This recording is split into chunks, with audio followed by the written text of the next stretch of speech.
নমস্কার বন্ধুরা, আজকে আমি বানাবো চিকেন স্টু। সাধারণত শরীর অসুস্থ থাকলে বা জ্বর থেকে সদ্য উঠলে এই রকম চিকেন স্টু খেলে আপনার মুখে রুচি ও স্বাদ দুটোই ফিরে আসবে। এই চিকেন স্টুটা বানানোর জন্য আলু, পেঁপে, ক্যাপসিকাম, পেঁয়াজ, কাঁচা লঙ্কা, আদা, টমেটো ব্যবহার করেছি। আর যেহেতু চিকেন স্টু, চিকেন তো অবশ্যই লাগবে। আমি প্রেসারে কিছুটা বাটার দিয়েছি। বাটারটাকে কিছুক্ষণ মেল্ট হতে দেব। বাটারটা যখন ভালোভাবে মেল্ট হয়ে যাবে তখন এর মধ্যে কিছুটা গোলমরিচ থেতো করে রেখেছিলাম, সেই গোলমরিচ আর 2 টুকরো দারচিনি বাটারের মধ্যে দিয়ে ভালো করে নেড়ে নেব। এটা যখন ভালোভাবে নাড়া হয়ে যাবে তখন এর মধ্যে দিয়ে দেব থেতো করে রাখা রসুন কুচি। বাটারে রসুনের ফ্লেভারটা কিন্তু খুব ভালো লাগে।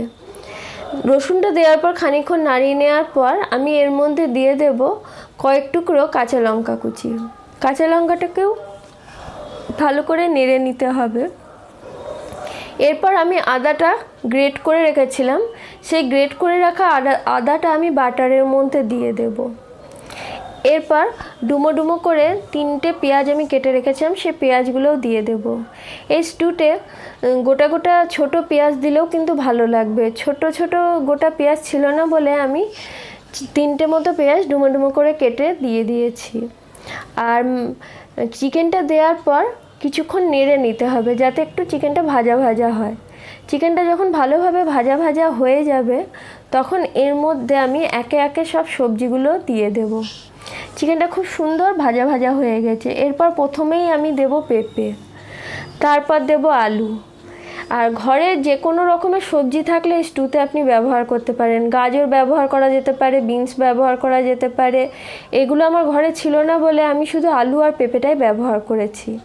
তারপর দিয়ে দেব টমেটো। এখানে আমি 2টো টমেটো দিয়েছি। টমেটোটা দিলে রঙও আসে আবার স্বাদও আসে, দুটোই আসে। তারপর আমি ডুবো ডুবো করে একটা বড় ক্যাপসিকাম কেটে রেখেছিলাম, সেই ক্যাপসিকামটা দেব। দিয়ে এবার সব সবজি আর মাংসগুলোকে ভালো করে একটু নেড়ে নেব।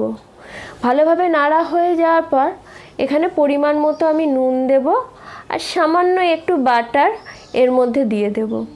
বাটারটা দেওয়ার পর কিছুক্ষণ নাড়তে হবে। এই রকম চিকেন স্টু রাতে ডিনারে 1 বাটি খেলে আর কিচ্ছু লাগবে না, আর খেতেও খুব ভালো লাগে কিন্তু। আর এই স্টুতে গোলমরিচের যে ফ্লেভারটা সেটাও কিন্তু খুব সুন্দর হয়। আর জলটা আন্দাজ মতো যার যেমন প্রয়োজন সে সেরকম দিবে। যেহেতু স্টু একটু জলের পরিমাণটা একটু বেশিই দিতে হবে। ভালোভাবে নেড়ে নিয়ে আমি প্রেসারের ঢাকাটা লাগিয়ে দেব। এই প্রেসারে আমি সাধারণত 1 থেকে 2টো সিটি দিলেই হয়ে যাবে। আমি একটা সিটি দিয়েছিলাম, তাতেই আমার খুব সুন্দর হয়ে গেছে আর রঙটাও বেশ সুন্দর এসেছে। এরপর এটাকে আমি গ্যাসে একটু ফুটতে দেব। আর আমি একটা বাটিতে একটু কর্নফ্লাওয়ার গুলে ওই স্টুয়ের মধ্যে দিয়ে দেব যাতে স্টুটা একটু ঘন হয়। আর খেতেও কিন্তু অসাধারণ হয়েছিল। এটা গোলমরিচের যে একটা ফ্লেভার সেটাই এই রান্নাটাকে আরও সুন্দর করে দেয়। আমার সাধারণত মশলার মধ্যে গোলমরিচটা খুবই ভালো লাগে, গন্ধটাও আর স্বাদটাও। আমাদের চিকেন স্টু রেডি হয়ে গেছে। এবার এটাকে একটি সার্ভিং বলে সার্ভ করব। এই রকম চিকেন স্টু 1 বাটি রাতের ডিনারে যথেষ্ট।